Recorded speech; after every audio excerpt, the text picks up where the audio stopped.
Hey folks, my name's Kevin, and it's time for a little bit more knife nerdery, and I definitely mean little, because today we're unboxing a micro knife, and specifically it's the Peña X-Series Micro Apache, and I don't know why it came in such a big box, because I'm assuming that what's in here is a Peña box. Every X-Series I've ever gotten has come in one of these. It's a larger than average knife box, but it's certainly not this big, and it's a micro version, so maybe it'll come in even a smaller one, and I think it's only fair to unbox a micro Apache with another Apache, and it's also, I think, fair to say that I like the Apache, considering that I already own 3 different versions of them. And all 3 of these are kind of special in some way.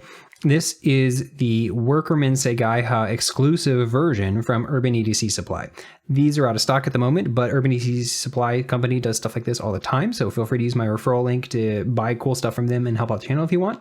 This is that incredibly cool Lee Williams kickstop version that has a hidden or hiding flipper tab that goes right there. And this was something that Steel Addiction Knives put together, a collaboration with all of these different components to get it working together. And this is done in an exclusive colorway of theirs. This is marble fat carbon. It's the dark matter fat carbon in red. I think it looks just gorgeous, and only they had that version. And this is the large Apache in the ebony wood that was done directly from Peña himself. I don't know which of these to use. I'll just use whichever one is open last my thing. I'll go with that one. So like this one, what's in this is an exclusive one in an exclusive version of fat carbon. And when this Lee Williams kickstop version came out, Cranes Cutlery, Cranes Cutlery tends to do... Oh, I see what they did. They hid another box inside this bag. I'm not used to this size box. What is this? This is the same size, the same shape as the smaller one, but it's meaningfully bigger. Huh. I don't know. Anyway, let's get this open. Anyway, what was I saying? Oh, right. So at the time that these kickstop versions came out, Cranes Cutlery did what they always do and got fat carbon in their like storm, jungle wear and lava flow versions. Oh my God, guys, why do you gotta package it so much? Okay, cool. Okay, so what I was saying is that the dark matter fat carbon that I'm a really big fan of, this is that marbly swirly kind that's got the color in it. That was an exclusive to Steel Addiction Knives, the folks who put this entire thing together. But Cranes Cutlery at the time did what they always do and did a different kind of fat carbon as an exclusive. And they did the exact same thing with these knives here. And here is the Cranes Cutlery microfibery thing. I don't know what that is. Yeah, look at that. This is like a full-on Hank. That's pretty cool. And then finally, we have the Peña X-Series thing. I'm assuming that just is my slip. Is there anything on it? I will show you right there. Handwritten note. Thank you, Kevin. That's really cool. Cranes Cutlery is a pretty cool company. It's by a guy named Andy Coe. I think they do pretty darn cool stuff. And like I said, every time that there is one of these Apache or Peña drops, I mean, they tend to do a exclusive colorway in fat carbon. So it's just a really neat way to get these. Oh, fun. They threw this in too. That is a little Velcro Ranger Eye in a circle from Cranes Cutlery. Shout out to them because they are just a cool company. Okay, finally, let's get in here. Oh yeah, that is delightful. Let's get this open.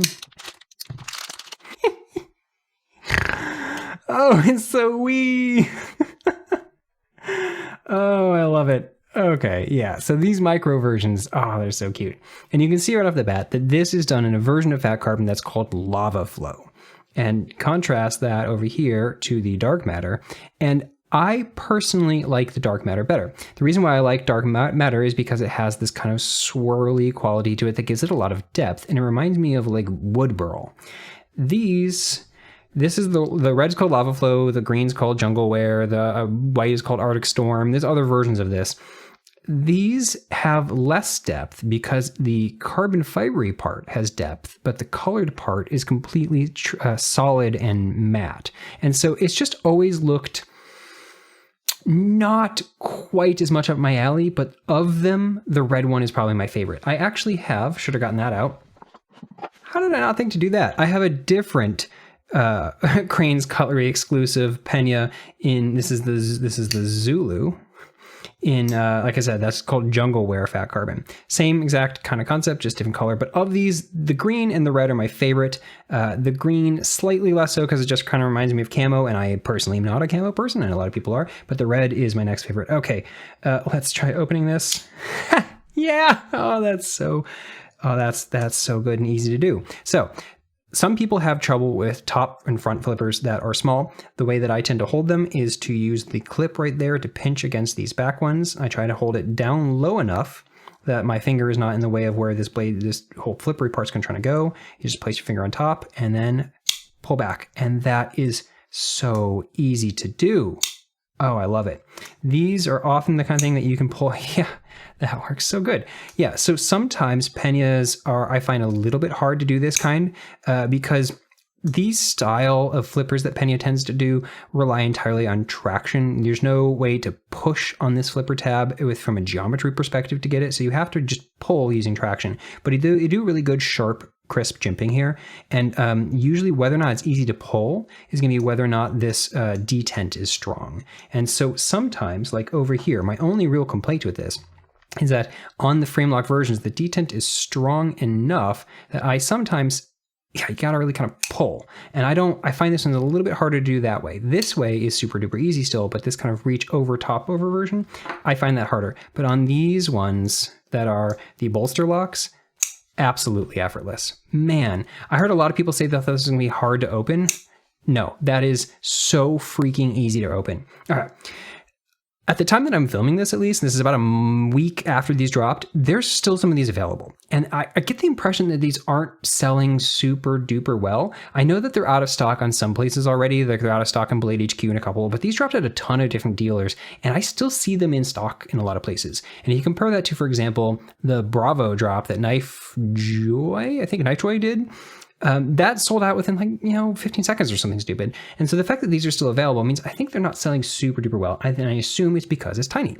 A common joke that I have heard from nearly every person I talked to about this was that, when's the last time that someone held an already small 2.75 inch Peña and said, man, I wish it was even smaller. And I think the thing is that kind of joke is based around the mentality that you're expecting a full-size knife. And yeah, if you're expecting a full-size knife, the Peñas being like 2.75, 2.85, something like that inches on the regular size is already smaller than most people want. I think it's a great size for an EDC knife, but I have slightly smaller than average hands. I have medium-sized glove hands. And so for a lot of people, the larger Apache, and even for me, this is just such a freaking good sweet spot. This is a 3-inch knife. But no, this is never intended to be for someone that's looking for a full-size knife. This is a tiny 5th pocket knife, and I call these box cuttery knives because they work so well as box cutters. And I personally know that there is actually a pretty good market for those. And I know that in part because I personally get a lot of people messaging me saying, thank you for covering small knives. Not enough channels do that. I love them. I carry them all the time. I get a lot of people saying that. I know there are other people out there that love these like me, but I personally also absolutely love these. So what I wanted to get out here was a fair number of my other small ones. And these aren't, I have quite a few small box cuttery knives, but these are some of my absolute favorite. And I wanted to give this as just kind of comparison. I don't anticipate there's going to be a whole lot for me to say about this knife because I've already made videos about the other Apaches, and everything about this is the Apache except for the size. And I've already talked about how it is absolutely easy to operate. So I want to instead talk about it. How is it working in terms of a 5th pocket box cuttery tiny little knife? For those, I think the Budget King, I don't think you can possibly do better than the Baby Banter. This isn't going to be as small. I think it's clearly bigger. This is, I don't know, I think 2.5, 2.75 inch blade, something like that. And this is a 2-inch blade. I think it must be 2.5 then. But if you are in the budget space and need to be spending less than $100, and I think these are maybe like 60, something like that, this is such an exceptionally good option. Everything about it, the action, the ergos, everything about this is about as good as you can get. And because it does have this kind of extra choil space right here, this actually does give you a full four finger grip. And so, yeah, if you are looking for a small fifth pocket knife, want something on the slightly larger size of it, are able to have a locking knife and everything like that, can't go wrong here. If you're able to spend more money, the TRM nerd is, I think, the king. I don't think anyone does it better. And this is my version that has the hole cut out. This was done by Knife Modders. Go hit them up at Knife Modders on Instagram. They are great people. But coming very soon, May 2022, I don't know when this is going to go up, their TRM themselves is going to be releasing a full hole version, because I went on a campaign to get Marianne to accept it, and honestly didn't take all that much effort, but she agreed to accept it. So there are going to be full hole versions of this coming from here on in the future. The nerd is going to have a hole. And I think this is so slim, so light, and you get, again, a pretty good four finger grip. It's not perfect, and for a lot of people, this choil is going to be a little bit too small. I have medium-sized glove hands, so it fits me great. But I think if you can spring the money, I think these are, I don't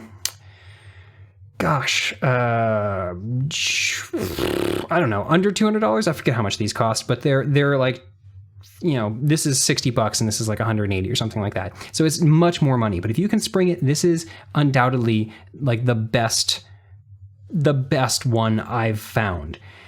There is then, of course, the McBee. And the McBee is the kind of knife that once you have it in hand, it is perfect for box cutting because of the way that it's all shaped, the way that your finger sits here, the way the ergonomics work. But getting it open sucks. Like, once it is open, it's great, but there is not really a great way to finger flick it aside from like this really kind of weird way that I hold it, that I then flick out like that. And so this knife is not fun to fidget with. It's just good to use. I know that if you have the version that has the front flipper jimps on it that Jonathan McNeese has done on his customs, then it probably is more fidgety. And I think that would really improve the knife. But this version is not, it's not the greatest to fidget with. Or just the act of opening is kind of obnoxious. This is the Best Tech Tulip. This is a front flipper. There's a couple different versions of these, but this is the one that's locking, so I'm going to keep it in that since all of these are locking. There is a non-locking version as well. And this is so underrated. I think as a fifth pocket knife goes, this is just spectacular. But the one problem I have with any of these Kiradashi style blades is that the fact that the blade is angled upward compared to the handle means that you have to rotate your hand even more to use this edge. And I think that what I normally do, because this knife is just so short, is I just rotate the entire knife. Rather than rotating my hand, I just rotate the knife and pierce in like that and kind of hold it more like almost a pen knife or a scalpel-y kind of thing. Okay. Finally, we're back to this. How does this compare to all of those? Because it is smaller than that. Price-wise, these are expensive. They didn't scale down the price when they scaled down the knife. This is the same $274 as all of the other X-Series knives tend to drop at. This custom exclusive version is an extra, I don't know, $20, something like that, $299 or something. I forget what I paid for this, but yeah, I know it's silly to spend nearly $300 on a fifth pocket knife unless you're someone like me, and I adore fifth pocket knives so much that I'm willing to do that. There, like I said, at the time that I am filming this, there's still some of these available at Cranes Cutlery. I don't know how long they'll last. There's only 13 of them made, period. I think if I'm understanding correctly, there's 13 per colorway because they did this in the green and the white as well. And I think there's still 6 left. So go grab one if you want to. But now let's finally okay, so ergonomics. For me, with my medium-sized glove hands, this is a 3-finger grip knife where my 4th finger rests on the back and it sits on that back part. I think that if you have considerably bigger hands than me, this will be just a 3-finger knife and you're not going to have that back part at all. And if you have much bigger hands than me, this might end up being like a 2-finger knife with your last one's hooked right there. But for me, I get all 4 fingers gripping onto the knife. And then placement here. This is one of the reasons why I love fifth pocket knives is for pinch grips, because the entire knife can palm into your hand. I love that. This is Yeah, this is going to be such a good box cuttery knife. It is so easy to grip this in your hand in a way where this little swell right here gives you a place to anchor your finger against. Oh my God, yeah, that is going to be perfect. This is exactly the kind of thing that you can just pull out, go like that, cut, do like your fine little detail work, cut the side, cut whatever, and then pop this down. Oh, yeah, okay. So let's talk about build quality. This is going to be exactly on par with what you expect from the X-Series. These are done by Riot. They are consistently kind of perfect. There's always a really nice, smooth, seamless transition right there.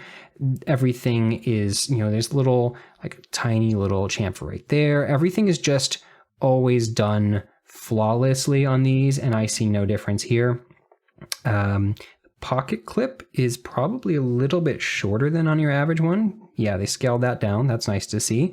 And sometimes short pocket clips are bad because they mean that they don't have enough springiness, because if you make a spring bar shorter, it doesn't have as much flex, but you can see that they actually scaled the thickness down as well with it. And so this still has plenty of springosity to it. That's great to see.